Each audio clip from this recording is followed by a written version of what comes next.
함께 기도하심으로 12월 20일 새벽 예배를 하나님 앞에 드리도록 하겠습니다.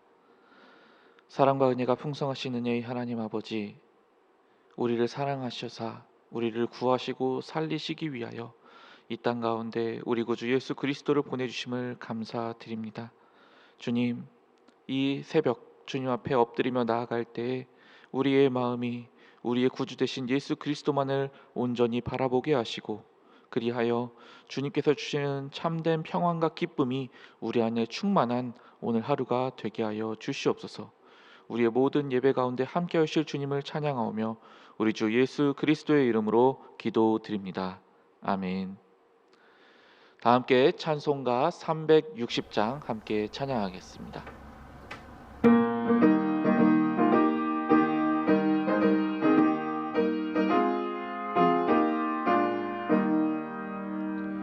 행군 나팔 소리에 주의 호령 났으니 십자가의 군기를 높이 들고 나가세. 선한 싸움 다 싸우고 의의 멸류관 받았으리라. 선한 싸움 다 싸우고 의의 멸류관 예루살렘 성에서 멸류관 받으리.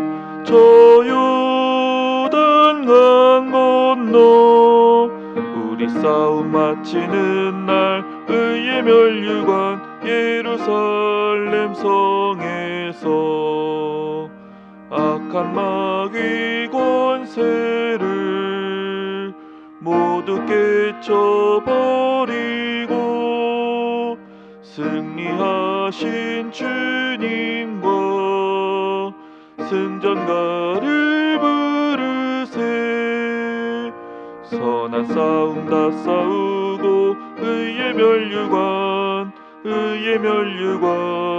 받았으리라. 선한 싸움 다 싸우고 의의 멸류관 예루살렘 성에서 멸류관 받으리. 저 요단강 건너 우리 싸움 마치는 날 의의 멸류관 예루살렘 성에서 달려갈 길 다 가고 싸움 모두 마친 후 주와 함께 기쁨을 용사들아 누리세. 선한 싸움 다 싸우고 의의 멸류관 받았으리라. 선한 싸움 다 싸우고 의의 멸류관 예루살렘 성에서 멸류관 받으리. 저 요단강 건너 우리 싸움 마치는 날 의의 멸류관 예루살렘 성에서.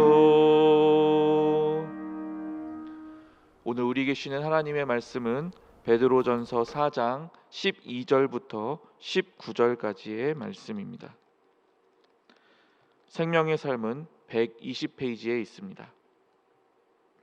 베드로전서 4장 12절부터 19절까지의 말씀을 제가 봉독하도록 하겠습니다. 사랑하는 자들아, 너희를 연단하려고 오는 불시험을 이상한 일 당하는 것 같이 이상히 여기지 말고 오히려 너희가 그리스도의 고난에 참여하는 것으로 즐거워하라. 이는 그의 영광을 나타내실 때에 너희로 즐거워하고 기뻐하게 하려 함이라. 너희가 그리스도의 이름으로 치욕을 당하면 복 있는 자로다. 영광의 영 곧 하나님의 영이 너희 위에 계심이라. 너희 중에 누구든지 살인이나 도둑질이나 악행이나 남의 일을 간섭하는 자로 고난을 받지 말려니와 만일 그리스도인으로 고난을 받으면 부끄러워하지 말고 도리어 그 이름으로 하나님께 영광을 돌리라. 하나님의 집에서 심판을 시작할 때가 되었나니 만일 우리에게 먼저 하면 하나님의 복음을 순종하지 아니하는 자들의 그 마지막은 어떠하며 또 의인이 겨우 구원을 받으면 경건하지 아니한 자와 죄인은 어디에 서리요. 그러므로 하나님의 뜻대로 고난을 받는 자들은 또한 선을 행하는 가운데에 그 영혼을 미쁘신 창조주께 의탁할지어다. 이 말씀은 살아계신 하나님의 말씀입니다. 아멘. 엎드림 새벽 예배에 나오신 여러분을 주님의 이름으로 축복하고 환영합니다. 오늘은 우리를 구원하시기 위해 이 땅에 오신, 그리고 언젠가 다시 이 땅에 오실 우리 주 예수 그리스도를 기억하며 기념하는 대림절 네 번째 주일입니다. 이 대림절이야말로 교회의 많은 절기들 중 가장 첫 번째 절기가 되는데요. 그러므로 이 대림절은 우리에게 있어서 신앙의 가장 중요한 진리를 말해주는 아주 중요한 절기라고 할 수 있습니다. 그러나 안타깝게도 이 많은 그리스도인들은 매년 반복되는 성탄의 의미 중 첫 번째 의미에만 집중하는 경향이 있습니다. 그래서 예수님의 탄생을 기억하며 또 예수님의 탄생을 축하하는 그런 행사와 또 기념하는 말씀들은 정말 많이 있습니다만, 그러나 우리가 두 번째 이 말씀을 기억하지 않는다면 우리의 신앙생활은 건강하게 나아갈 수 없습니다. 그러므로 우리는 이 성탄의 두 번째 의미, 즉 언젠가 다시 오실 주님에 대한 것을 기억하며 그 소망을 가지고 살아가는 것이야말로 이 시대의 우리 그리스도인들에게 무엇보다 중요한 진리라고 할 수 있습니다. 오늘부터 3일간 우리가 함께 살펴보게 될 베드로전서 후반부의 이야기도 바로 이렇게 다시 오실 예수님에 대한 종말에 대한 이야기를 담고 있습니다. 이 종말과 연관지어서 고난, 상급, 그리고 마귀에 대한 경계에 대한 주제가 이 3일에 걸쳐서 계속 다루어지게 될 예정입니다. 이 중에서 오늘은 종말의 관점으로 바라보는 고난에 대한 이야기를 함께 나누고자 합니다. 제가 중고등학교 다닐 시절에 당시 영어를 공부하기 위해서 누구나 다 꼭 사야 될 책이 있었습니다. 바로 우선순위 영단어라는 책이었는데요. 영어 단어를 익히는 데 있어서 이 책보다 더 유명한 책이 없었습니다. 이 책은 여러 가지 특징이 있었는데 그 중에 한 가지 독특한 특징이 기억이 납니다. 일단 이 책에는 영어 단어들은 다 검은색 글씨로, 나머지 설명들도 검은색 글씨로 씌워졌지만, 그러나 유독 그 영어 단어의 한글 뜻만은 빨간색으로 기록이 되었습니다. 그러다 보니 물론 외울 때 빨간색으로 이 뜻이 기록되어 있으니까 외우기가 훨씬 쉬웠겠죠. 물론 외우기도 쉬웠지만 또 하나의 특징이 있었는데, 이 책 안에는 빨간색 플라스틱으로 되어 있는 책꽂이가 하나 중간에 꽂혀 있었습니다. 그럼 이 책꽂이를 어떨 때 쓰느냐? 그냥 평소에는 이 단어집을 보고 이 검은색으로 되어 있는 영어와 그리고 한글, 빨간색으로 되어 있는 한글을 같이 연관지어서 외우면서 보면 됐었는데, 내가 이제 다 외웠다, 얼마나 외웠는지 한번 확인해 봐야겠다, 이럴 때 바로 이 플라스틱을 썼던 겁니다. 이 빨간색 플라스틱을 그 본문에다가 대면 신기하게도 당연히 이 빨간색 글씨는 보이지가 않게 되고 이 검은색으로 쓰여져 있는 영어 단어만 보이게 되었죠. 그래서 영어 단어를 내가 잘 외웠는지 잘 못 외웠는지를 판단하기 쉬운 그러한 좋은 도구로 그 빨간색 플라스틱이 꽂혀 있던 게 기억이 납니다. 어떻게 보면 겨우 작은 이 플라스틱 하나인데 이것을 통해서 책을 보면 전혀 다른 시각으로 보여지게 되는 거였죠. 이것이 바로 오늘 본문에서 베드로가 우리에게 말해주는 중요한 진리의 핵심입니다. 고난, 우리가 그냥 고난이라고 생각하면 고난은 피해야 될 것, 그리고 고통스러운 것, 괴로운 것, 이런 인식을 가지게 됩니다. 그러나 베드로에 의하면 우리가 이 고난이라는 것을 예수 그리스도께서 다시 오심, 이 종말이라는 관점으로 쳐다보게 되면 기존에 우리가 알던 이 고난이라는 관점과는 전혀 다른 의미를 발견할 수 있다고 힘주어 강조하고 있습니다. 즉 예수 그리스도의 다시 오심은 우리로 하여금 고난을 전혀 다른 의미로 해석하고 또 그렇게 살아갈 수 있는 능력을 우리에게 줍니다. 그래서 베드로는 오늘 본문 12절과 13절을 통해 이렇게 이야기합니다. 제가 읽어드리겠습니다. 사랑하는 자들아, 너희를 연단하려고 오는 불시험을 이상한 일 당하는 것 같이 이상히 여기지 말고 오히려 너희가 그리스도의 고난에 참여하는 것으로 즐거워하라. 이는 그의 영광을 나타내실 때에 너희로 즐거워하고 기뻐하게 하려 함이라. 아멘. 여기서 본문에 보면 베드로는 고난을 겪게 될 때, 불시험이 올 때 우리가 그것에 대해서 당황해하거나 힘들어하지 말고 오히려 기뻐하라고 강조합니다. 그렇다면 베드로는 왜 우리가 이것을 고난을 겪을 때 기뻐하라고 이야기하는 걸까요? 베드로는 그 이유를 두 가지로 설명하고 있습니다. 첫 번째는 이 고난이 우리에게 연단이 되기 때문입니다. 베드로는 고난이라는 말 대신에 먼저 불시험이라는 단어를 쓰고 있는데요. 이 불시험이라는 단어의 헬라어 원어의 의미는 재련, 훈련이라는 뜻을 가지고 있습니다. 마치 대장장이가 이제 좋은 칼을 만들기 위해서 더욱 그 좋은 칼을 더욱 강하고 날카롭게 만들려고 이 뜨거운 불 속에 달굽니다.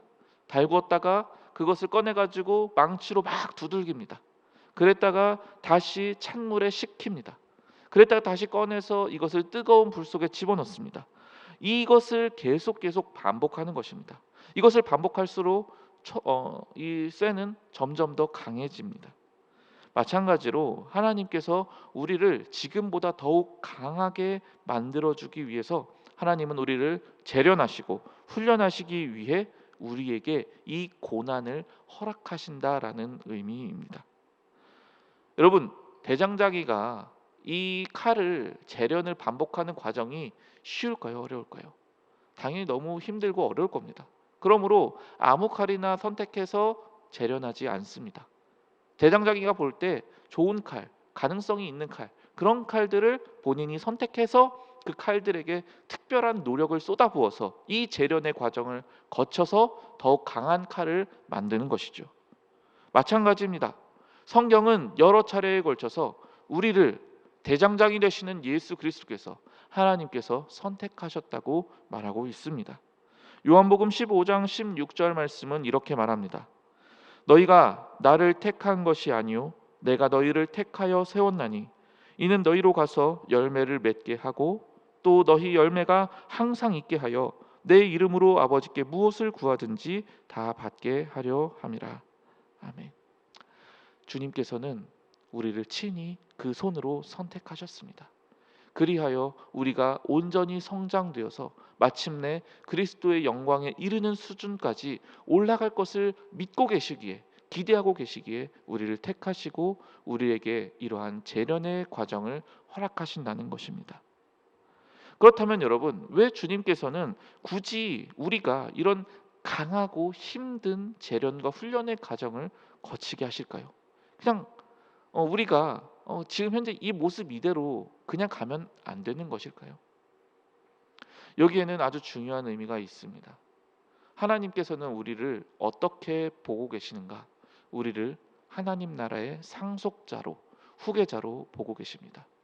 하나님 나라의 왕이신 하나님께서 그 나라를 우리 후계자가 되는 우리에게 이 나라를 물려주기를 원하고 계시고 기뻐하고 계신다고 성경은 말합니다.